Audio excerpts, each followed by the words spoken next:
welcome to the Tuesday Night Review. I'm Yazeed, and this is, you can introduce yourself. Oh, I'm Tommy. What's up? And for any first-time listeners, which is all of you, because this is the first episode, this podcast is a podcast where Tom and I are going to be talking about, we're going to be kind of giving informal reviews of movies and music, and maybe down the line television shows, but for now, just movies and music. And each episode, kind of the format's going to be, we're going to talk about a movie that one of us brings to the table and the other person watches, and we both watch them and we talk about it. And then the next is the other person will bring the album to the table for us to listen to.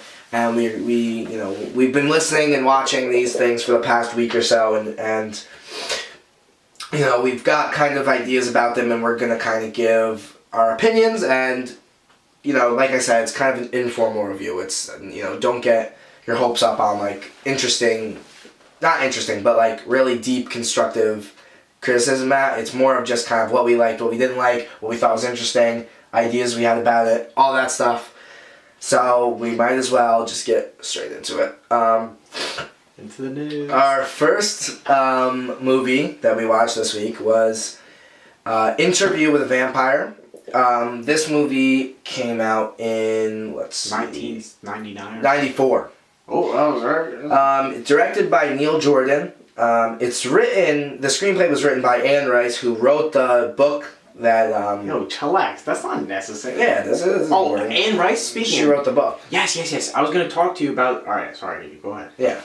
It stars Tom Cruise, Brad Pitt, Kirsten Dunst. She's young when this is filmed. Antonio Banderas is in this.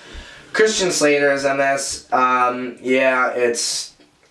It's vampire movie kind of before vampire movies were a thing. I think that movies like Twilight probably wouldn't have existed without this film. So this is not Dracula or anything. This is kind of someone writing their own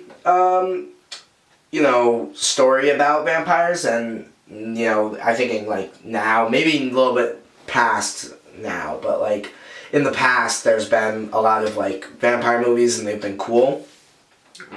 Alright, Twilight. I wouldn't say Twilight's cool. It was in the culture though. It was a big deal. Can we not? You gotta say it's a big deal. It was a big deal. Okay, it was a big deal, but I'm saying alright, go ahead. There's a lot. No, but it was a big deal. So I feel we might get into spoiler territory. Oh yeah, we should probably talk. Yeah. But I don't. We can kind of give a synopsis of this real quickly. I feel like we shouldn't though. What happens? But if I say oh, at the end when this happened, they're just like, what the hell? I'm gonna give a little bit of synopsis of this. I think it should be all right. So all right. Brad Pitt is giving this interview with this guy played by Christian Slater. They're talking about basically his past. That's the way the movie's framed. Mm-hmm. He became a vampire. Tom Cruise's Lestat,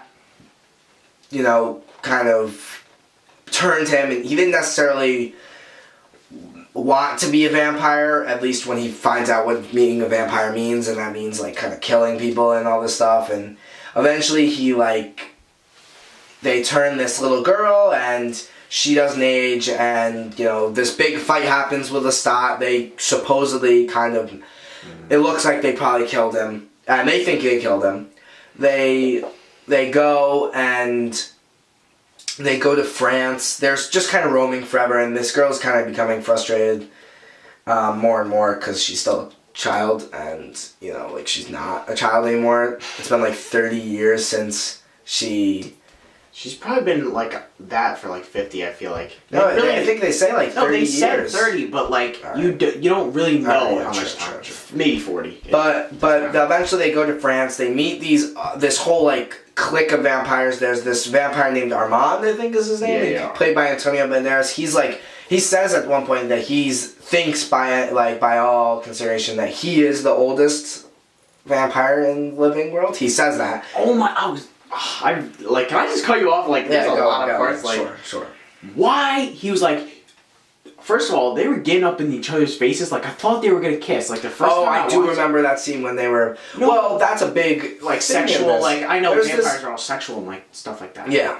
But, like, if you're going to go for the kiss, kiss. Like, that's all I'm saying. I am not disagreeing with you. Because, like... Well, I mean, him and, like, Lestat, Brad Pitt and Lestat were getting into it, man. When Tom Cruise is biting his neck, that's fully sexual. Yeah. And that's not something that's not acknowledged. Like, it is part of it that there's this homoeroticism to it. And I think I read somewhere that Anne Rice actually originally was going to change Brad Pitt's character to a woman. Because she didn't think the film would get made with him as a guy. She didn't think, like, Hollywood, I guess, were ready for it. This is something I read about it. And I thought that was interesting. Obviously, it didn't end up being like that. And, well, if it's Brad Pitt, though, he's gonna get people to watch it. Even if it was yeah, but gay, I don't know. This is the thing, though. This is kind of early in Brad Pitt's career. It's the 90s, though, too. That's a good point that you just made. Because that's the 90s. She did not think it would get made if Brad Pitt, or not Brad Pitt, but if a guy played that character. And I don't know what I didn't live in the 90s. I can't tell you if that was. But, I think that, to be honest, that is one of the more interesting ideas in the film. This kind of, like, homoeroticism. I thought that kind of, like, it's something that you don't really see all the time. And because it's, like, there is, like, a sexual tension to them, but it's not like they're... Like, it's not like they're gay or anything, No, I know. It's almost, they're kind of like, live that line between it, and I think that's something that you don't really often see. You either see, like, black or white, like, they're this, they're that. And I think, like, the idea that... Oh, that kind of, like, relates to, like, nowadays, though, too, with, like, people's sexuality. Yeah. Like, what they are. I don't want to get too much But I think that's something that probably... the people have always been aware of that. It's just about what is socially acceptable and in the socially... That's true. Because I'm pretty sure people that were probably, like, gay or bi or anything at that point, in, like, the 90s, 80s, farther back, were like, yeah, this is a spectrum, whatever. But now that's more into the forefront. I think at this point, that's clearly, like, part of it. So let me finish the synopsis of just, like... So, like, this whole thing goes down with the vampires at this theater. They have this theater. They're like... You don't gotta explain it. It's just... No, because I thought it was interesting. Because they're vampires... I think Kirsten Dunst's character says it, but they're vampires pretending to be humans, pretending to be vampires. And I thought that was just a funny idea. And he kind of, like, fights basically all these vampires. He kills, like, all of them. He loses the girl. The girl he sends away. He, like, turns this other woman. That's kind of not even that important. I know. What the... Okay...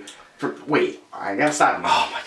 I gotta stop you. Okay. Because, it's, like, I need to get this out. Because, first of all, he turned the girl, and that pissed me off because she really had nothing to do with anything. She was just, like, part of, like... Sure, yes. The girl's plaything.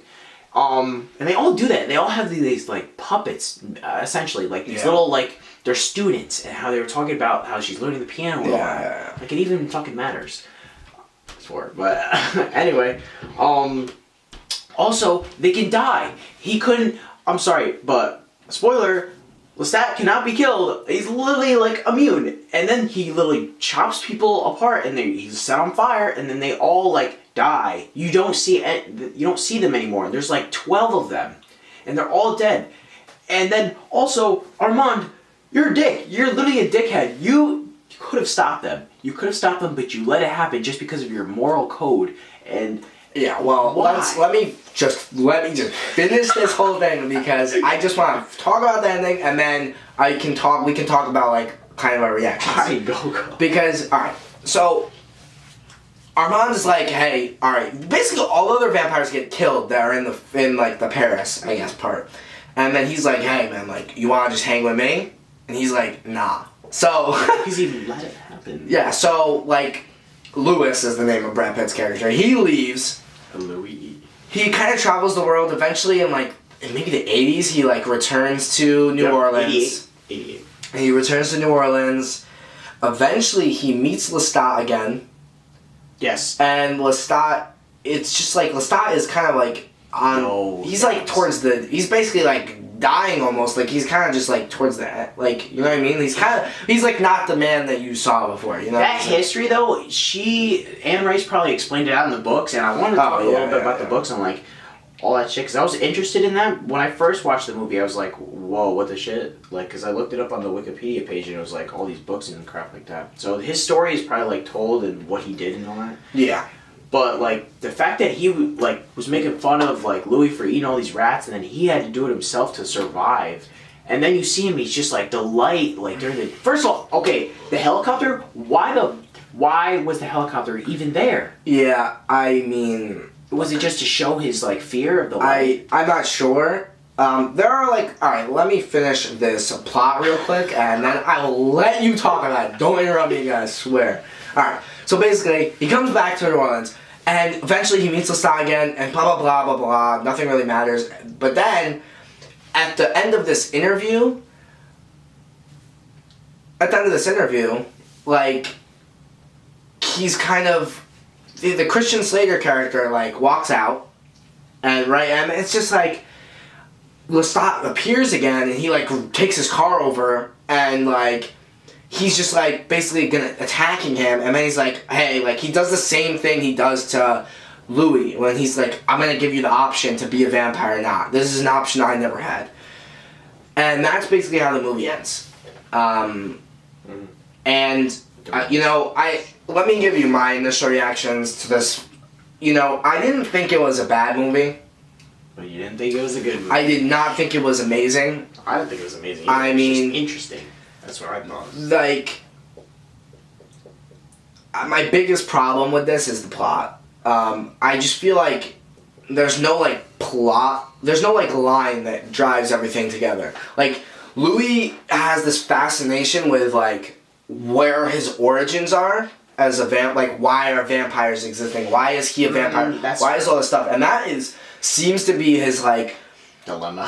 his problem as a, like, I guess, character. Like, that's the thing that defines him, I guess, for a little bit of it. The fact that he's... for the, like, plot-wise. Like, the plot just follows him kind of wanting to do that. And then he finds out, like, basically that no one has really answers for him. At all. And then, like, that plot line just kind of peters out, and then it's just a bunch of characters wandering around, and things are happening to them. And I don't think the things that are happening to them are interesting enough to warrant that. Because I've seen films where... Yeah, like, I mean, it just doesn't really pull you in or anything. Like, I've seen films that are people just wandering around and stuff happens to them, but the stuff's at least more interesting, and the characters are more interesting, and I think that this one kind of falls flat in terms of that. Like, it doesn't really sell it well. Now, are these other films you're comparing it to the same with the novel being first and then the movie coming out? Because that has to do with it. Because it's following the whole book. That's true. And I would say I don't really know off top, but this is the thing is, like, I understand that this movie is based off of a book, or maybe more than one book. I wasn't sure, because I know it's a series of books, but I didn't know if this movie was based off of just one, or two, or three. I didn't know if they were all based off... because I know it's, like, called The Vampire Chronicles, the series is. The first, it's based off the book. But is it based off of, like, one book? Because there's a lot of them. I heard there's, like, 20-something books in this, like, series. But I don't think they're all about... I'll look it up, but there's like 8, I think, 8 or 9. I'm pretty sure there's a book. That's possible. I could have been. I'm pretty sure there's a book titled. No, there's a book titled The Interview of Vampire. My question is, if it bleeds into the next one. If, like, the Vampire Chronicles all right, there's a couple, and some of these are getting, okay, there's like 10 or whatever, but I didn't know if this is the thing. The second book in the series is called The Vampire Lestat. Mm-hmm. That was written in 1985, so that's still before the movie, so they might have been taking stuff out of that too. I don't know.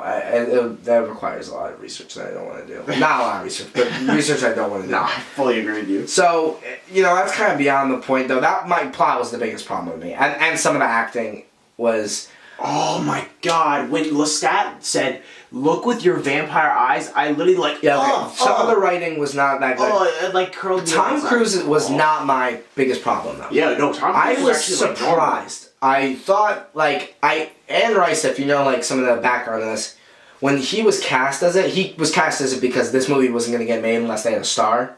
Oh, I didn't know that. He got paid like $10 million to be in this. $10 million. Yeah. What was the do you know? Box office like 200 something million. It was pretty good. The budget was 60, but I don't know if his salary gets factored into that. But probably not. Yeah, I would say probably not. But the point is, like, she openly criticized the casting of Tom Cruise. She said, "I don't know how this is gonna work, but I don't think it will." Then she came back on it and she said, "I actually, from the moment he like stepped on set, I saw him as Lestat. I thought he was good. I thought he was good as it. He surprised me." Yeah. Brad Pitt, on the other hand, disappointed me. I did not like him. He was good for the part. I don't know if it was him for the part. His facial expressions really did not resonate. Like, I get the idea that he gave. It's kind of annoying. He gave across the idea that he's dead. But the problem is, like, if it's just not interesting. Like, I did not find him interesting as a main character. I thought, like, maybe that has to do partly with Louis being. I don't think he's an interesting main character. Like, I thought he really didn't sell it in the beginning. Like when they talked about his wife and his child dying. Yeah. He really did not like sell it like, oh, I want to die. He was just like, oh, shoot me. Yeah. I thought Brad Pitt was like not as so far to say horrible, but not good. It was not that good. I thought Kirsten Dunst was really good, the girl. Mm-hmm. She got like a Golden Globe nomination for tantrums, it. Yeah. I thought, and the fact that you're playing she has to play like an adult trapped in basically a child's body. Basically, yeah. And I thought she sold that really well. She was definitely the best best actress in there. Like, she was by far the best. Like, she sold that 100%. And I thought that was really amazing. I thought Antonio Banderas was pretty good in that. He played Armand. I thought he was fine. Like, he's not like a huge, massive part. I didn't watch him and be like, oh, well, this guy's like not that interesting or anything. I thought he was fine. Nothing amazing, but fine. No, yeah, I kind of agree. I just didn't like the acting. If you're gonna look strictly on the acting, then that's fine. But his role, just like with any movie, it's just the actions. I really just didn't like where it was going. Like, you could have, like I said though, this is a book series, and this is like, if it is about the first book, that's fine. But you're not really explaining anything. I kind of wanted a little bit more explanation. That I get, and I think that's the problem with, like, I think the book is pretty thick. I think it's a pretty, like, book that she goes into a lot of detail and stuff. And I understand that there are things you have to, like, kind of take out to make a movie because, you have to make a movie, not a book as a movie, And I get that. But I just thought Louis as a main character, and this might be different in the book, I didn't think he was, like, interesting as a main character. I would have rather watched, like, Lestat. Oh, God, that would have been... He's much more interesting as a character. Maybe even the girl. I would have loved it, actually, if she was... The girl's perspective? Yeah, I mean, well, that's I just think, like... That would... See, I think that would raise more questions. There are more interesting... I just think, like, Louis just has... I have a lot of problems with Louis' character because he's like, I don't know. He's just kind of, like, depressed the whole time, and I get that, but I think, like, if your whole character is depression. Like, it's just I'm depressed and I'm, like, just mad, I'm just like, well, I don't care. Like, I mean, I care, but, like, I'm just like, dude, like, I get it, but also it's just not interesting. It doesn't drive anything. I feel like there's a lot of problems with that. Like, halfway through the movie, he's just like, oh, I can't, like, take this. Like, I don't want to kill.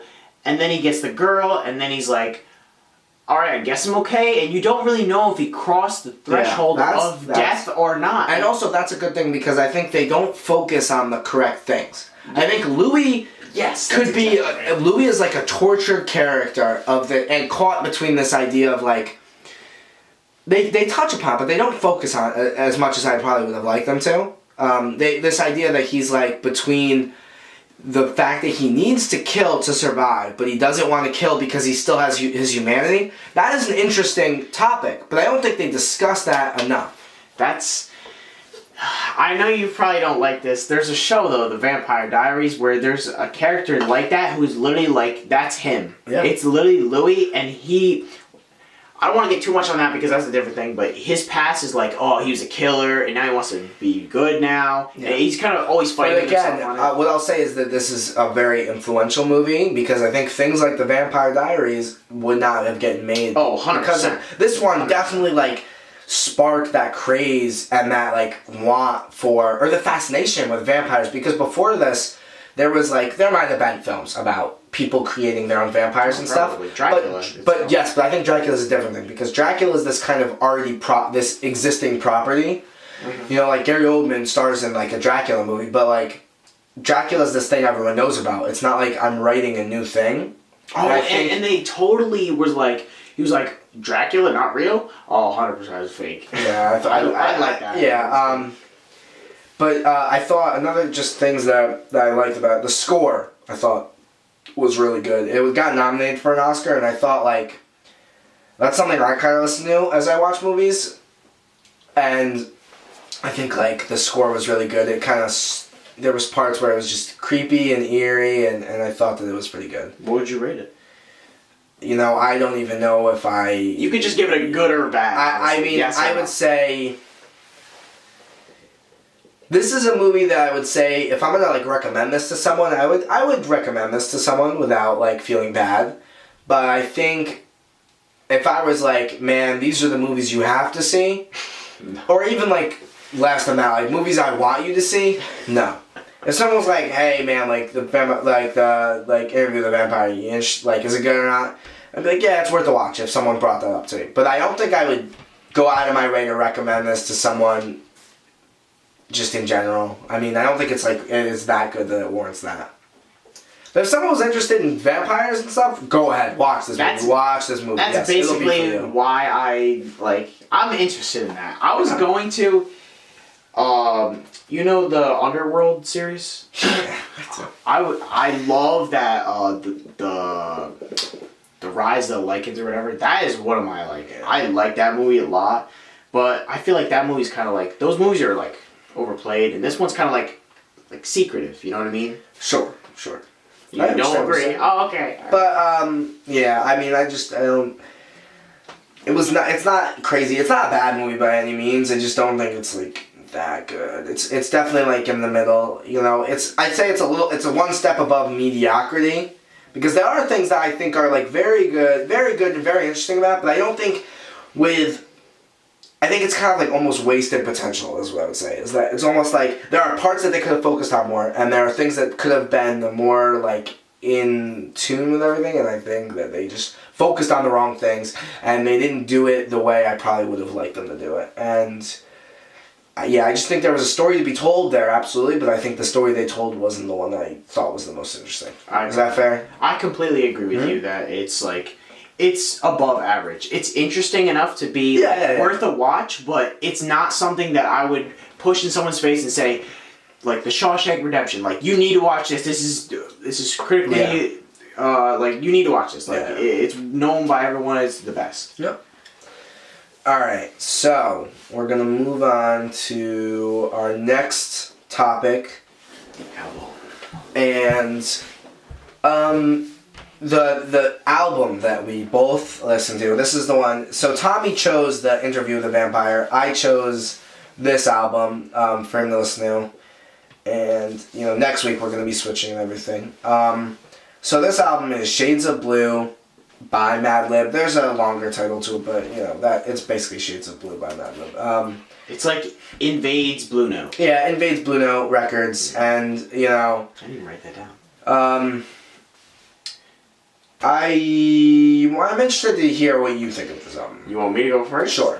So, like, this one's kind of, I feel like we have a... Alright. So, alright, one thing... What do you want? Should I go into problems first? I feel like I always talk about problems. Do whatever you feel like. Alright, like, good stuff about it? Okay, when you said to, like, listen to this, I was like, okay, Madlib, definitely gonna be, like, hitting some beats and stuff like that. I feel that. Like, I got that. I can understand some, like, old school rap. Like, that's alright. When I, like, listened to the introduction and the outro, I like that on an album. I know I'm getting on a tangent, but I kind of like that on an album. And that's very interesting because those tracks will never be hits. they will never be hits because they're simply just an introduction. And I like that because it separates it into its own like system. It's your own project, and it's like, this is what it is. This is what you're gonna listen to. It's not just jumping right into the music. I really like that. This is good. But what I was gonna say is that it's all jazz kind of feels. It's Blue Note. I really like that, and how he only rapped on like one track, I believe, right? Or two. I don't think it was him actually. It was. There's one part where MF Doom does a little bit talking, but he's not rapping. I think there's an. No. There's a song that has rapping on it, but it's not him. I'm pretty sure it's MED. If it is it the track, Please Send Me These. Yeah, that's what I was. That rapper is MED. Oh. A rapper that is on the same label as him and MF Doom, Stone's Throw. Oh. So he does. It's short for like Metaphor. Was his previous rap name. Oh, well, I kind of like that because it was just like. And that's the only one. The only one that there's rapping on. And then there's one it's featuring MF Doom, but he just kind of talks about it, and I thought that was a really good song because I thought it was a funny part to start. I like when he was like in the song, like, I'm not like affiliated. Yeah.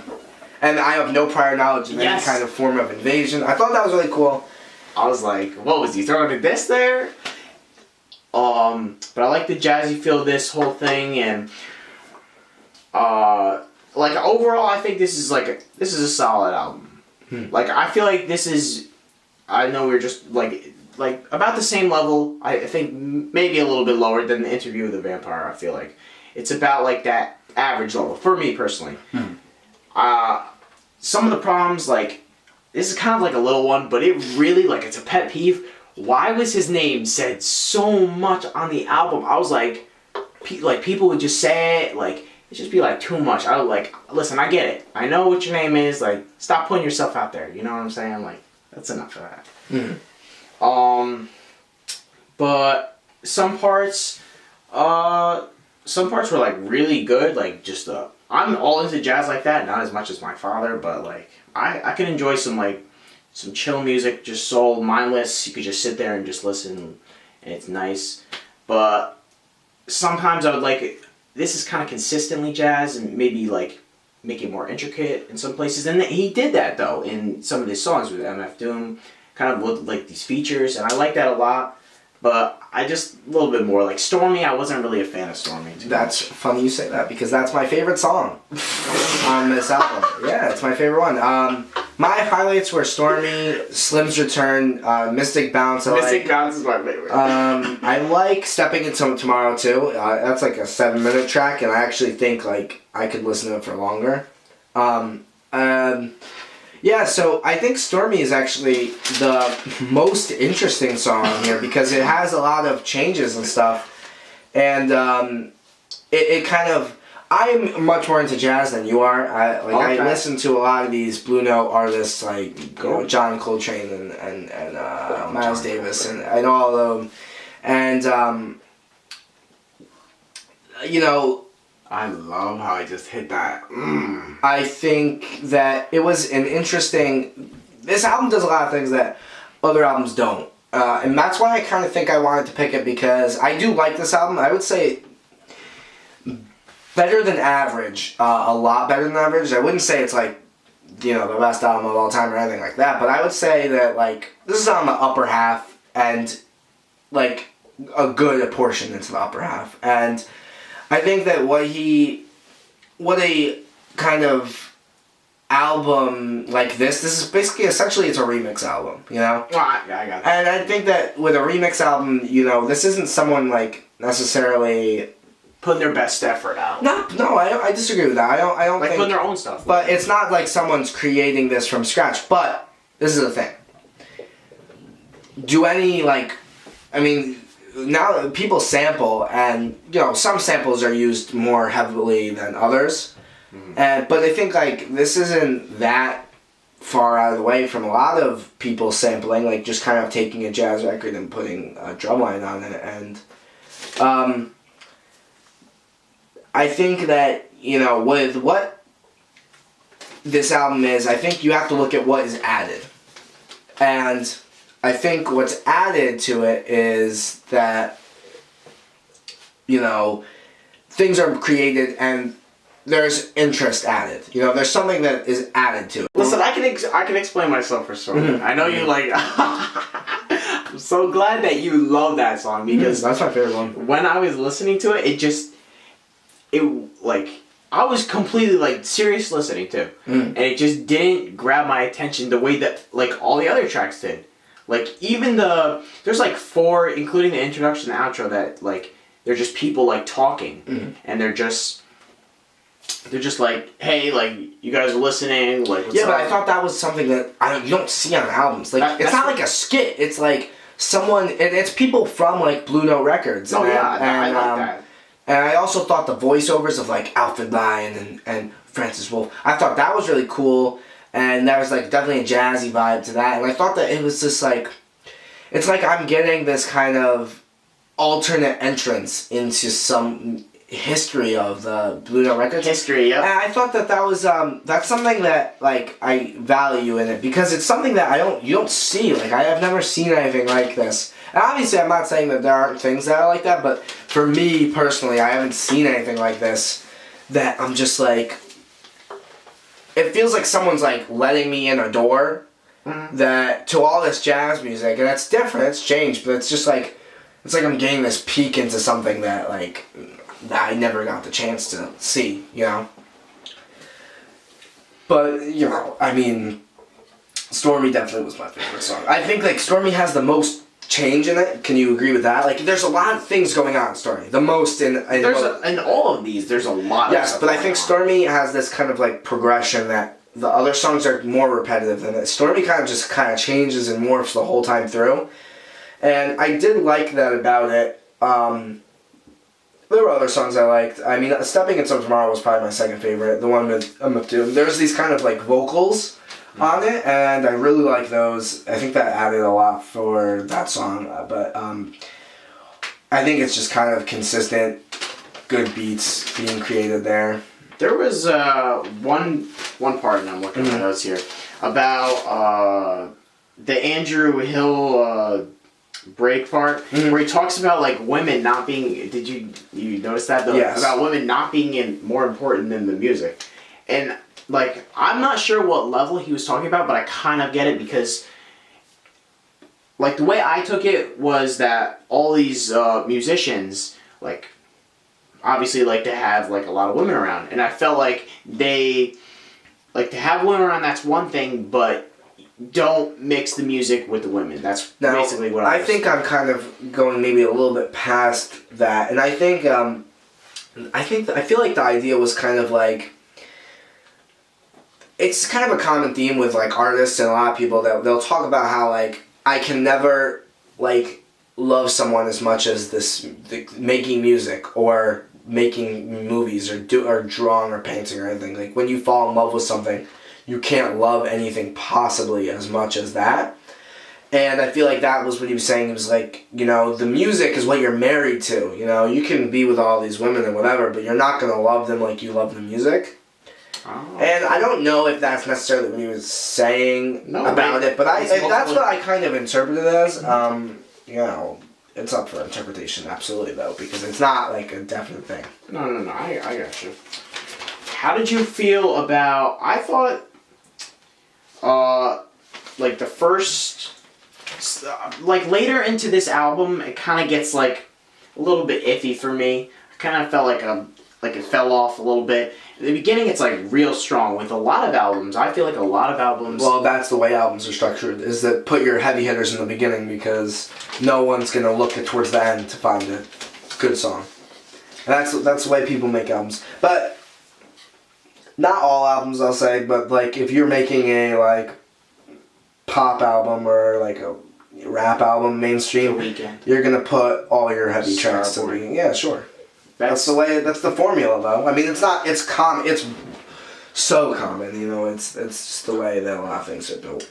I feel like it's gonna because people are gonna listen to the album and they're gonna be like, "Oh, this song is good." But I feel like you should mix I feel like an artist definitely knows which songs are definitely lacking, you know? Mm. And I feel like you should have a mix, like 1 and 1 and 1 and 1, and you should just keep going. If you have like 16, make like 8, and you just have like 1 bad, 1 good, 1 bad, 1 good, and you just have like people listening to both styles and stuff that's really great, and you push so much effort into, and something that's just easy to make and everyone can listen to. You know, I feel like that's just... But that's way different for this, I think, for jazz and remixes. But what I appreciate about this is kind of like the repurpose of, you know, music that I probably... Not that I wouldn't have gotten to this, but I think it's like...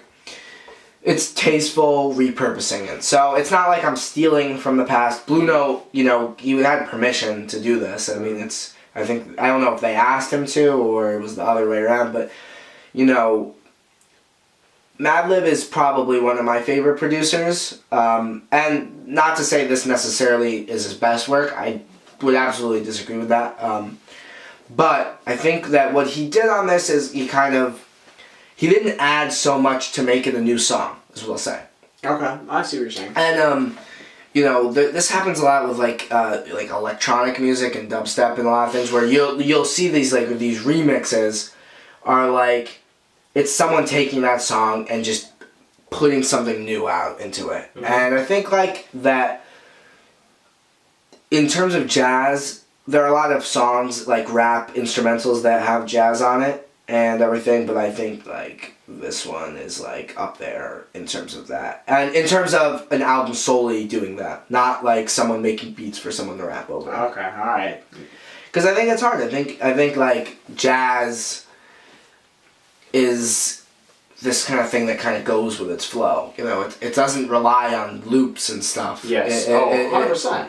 And I think that some of these go well with that, you know? They're kind of funky and they kind of are jazzy, and I think it's good because I think it's not like someone made a bunch of rap instrumentals out of old jazz loops and stuff. Because that's what a lot of the like jazz rap beats are. This was someone like taking something and adding to it. Because I don't know if could you say this is like, people have defined this thing as like jazz rap, and I don't know if you can call. I think it's like it's just like new.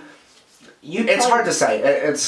I feel like you would just say that if you just stumbled upon this and you listened maybe once or twice.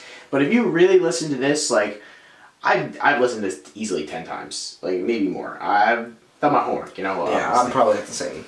But if you really listen to it, I agree that it's like he's adding on to it, and he wants... There's a problem, though, if he was, like, told to do this, or he did it himself, because... Well, I think it was more of, like, an allowance. Like, I think they, like, kind of were like, alright, you can go into the records that we have, like, all our archives, and just kind of make an album. Yeah. Okay. Which I can appreciate. I think it's, like, it's interesting. And I think it's definitely... It's not something you can listen to kind of... Casually? No, I think it's something you can more listen to casually, kind of in the background. And I don't think it loses value then. And I don't know necessarily how much value it will gain if you listen to it intently. Or listen to it, like, really just dissecting it. I'm not sure how much value you're going to gain out of it. There's not much, like, intrinsic value in this kind of music, you know? But I would say it's good music. You know, I can't say it's not good music. I feel like if it was played, like, in an elevator or something, though, it would definitely lose some of its meaning, and I think, like, this album needs to have some... It's better than elevator music. You know? No, I'm definitely saying it's better, but I'm saying if it was played there, it would definitely lose its meaning. Can we agree on that, though? I mean, I guess. I don't know what that... Like, in the background, but I'm saying if you put this on and just read a book, like, you're fine. Oh, well, alright, I see something like that. Alright, so...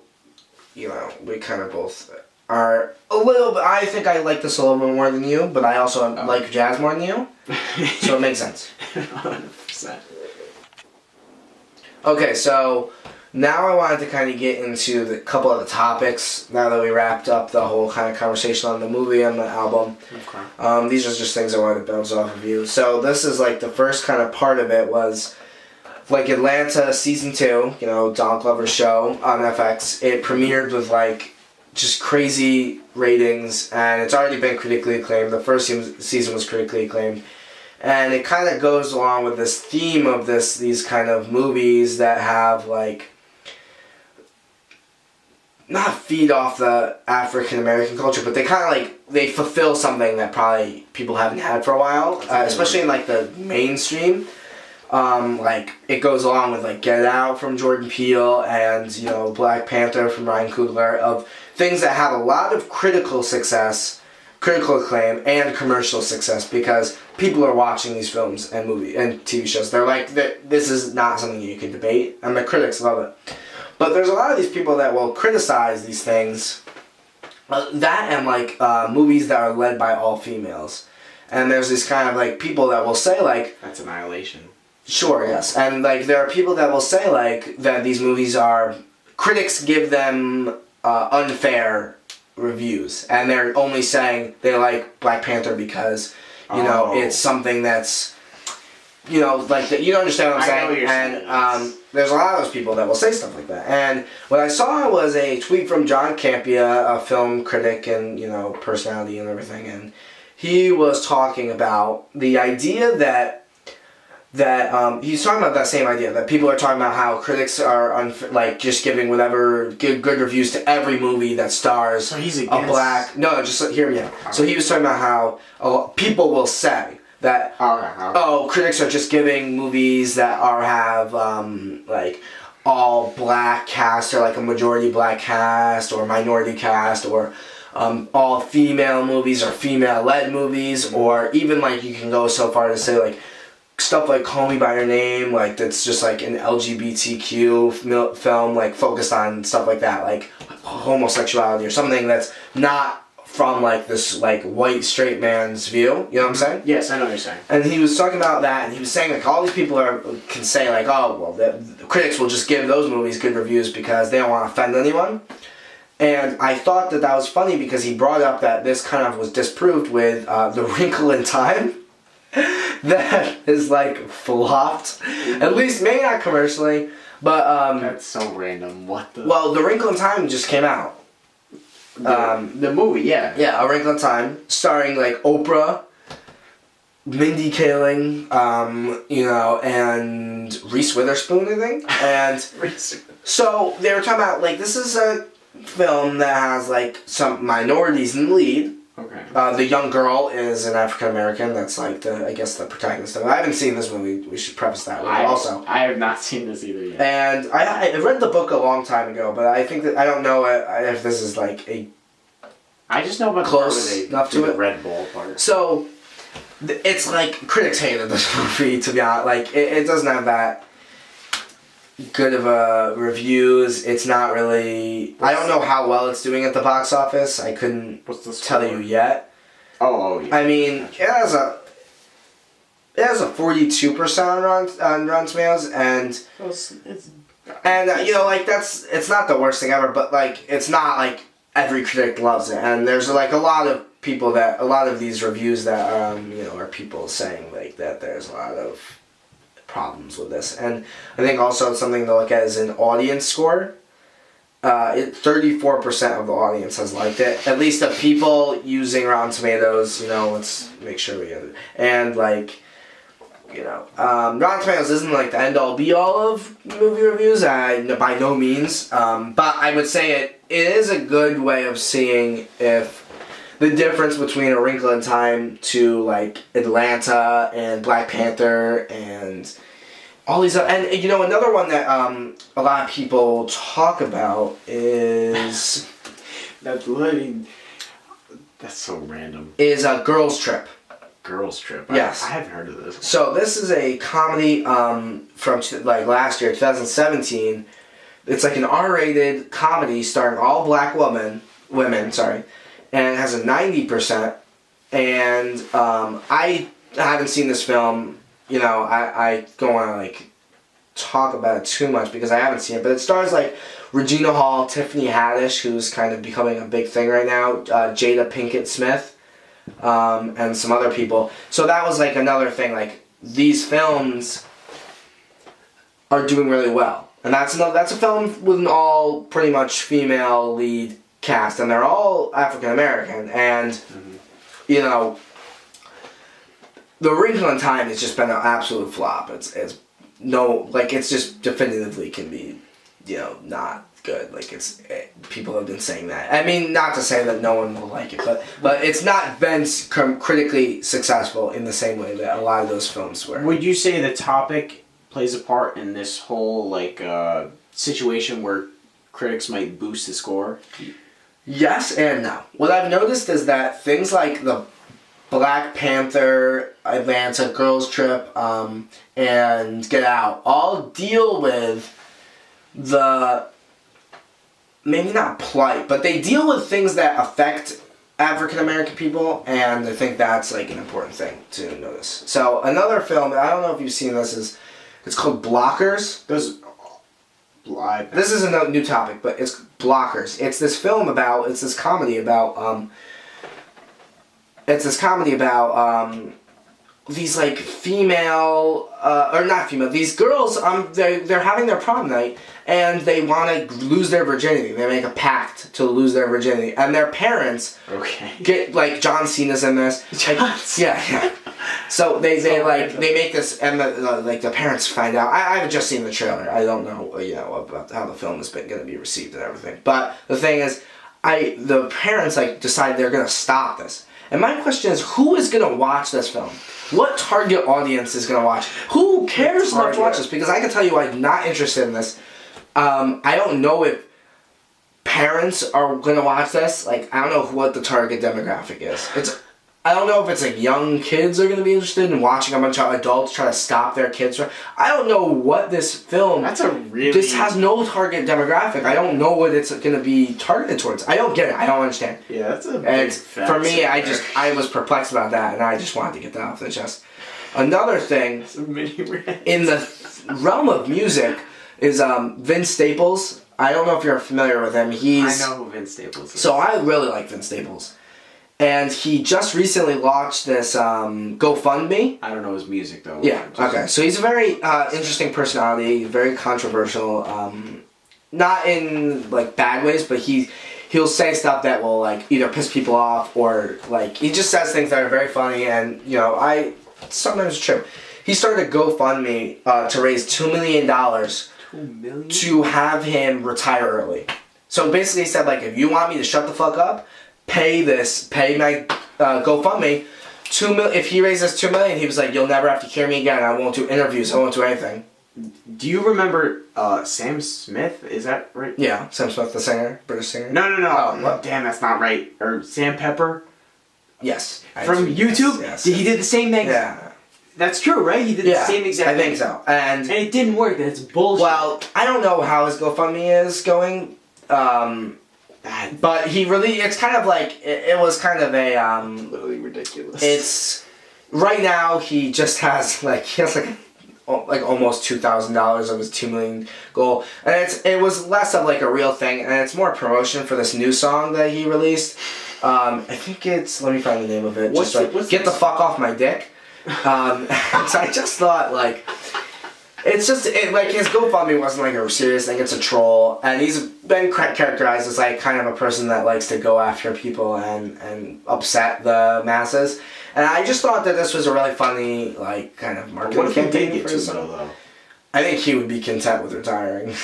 Honestly, I'd be pretty content. Yeah. $2 million? Yeah, but that's $2 million to not be yourself, though. I don't think he cares. He's talked a lot about... That's hard to do. How he likes making music, but it's not I think he said sometimes that he's not passionate about it and stuff. But I could be misquoting him. I don't want to say that because I think there was more. It was deeper than that. But yeah, that was kind of the last thing I wanted to talk about. So, yeah. I mean, we'll have I'm going to be picking the movie for next time, and you're going to be picking the album. Yeah. And that's going to be it for today, guys. All right. All right. Take care. Bye bye.